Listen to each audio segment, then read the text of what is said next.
Si Divels ay isang batang ulilang naninirahan sa mga lansangan, gamit ang kanyang mabilis na talino at matalinong mga kamay upang mabuhay. Isang nakamamatay na araw, napadpad siya sa isang matandang babae na nag-alok sa kanya ng tirahan at pagkain kapalit ng pagtulong sa kanya sa mga kakaibang gawain.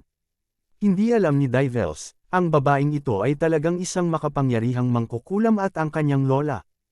Habang lumalapit siya sa kanyang lola, inihayag niya ang kanyang tunay na pagkatao at sinanay siya sa mga paraan ng mahika. Gayunpaman, nakipagkasundo siya sa isang makapangyarihang demonyo upang pagalingin si Divels sa isang mahiwagang sakit na sumasalot sa kanya mula ng ipanganak. Pinagbigyan ng demonyo ang kanyang hiling, ngunit bilang kapalit, si Divels ay magsisilbing sisidlan ng kapangyarihan ng demonyo. Ngayon armado ng kakayahang makakita ng mga multo at iba pang mga nilalang, si Divels ay nagtatrabaho bilang isang ghost hunter para inupahan, gamit ang kanyang kaalaman at kasanayan upang palayasin ang mga espiritu at protektahan ang mga nabubuhay, mas mababa.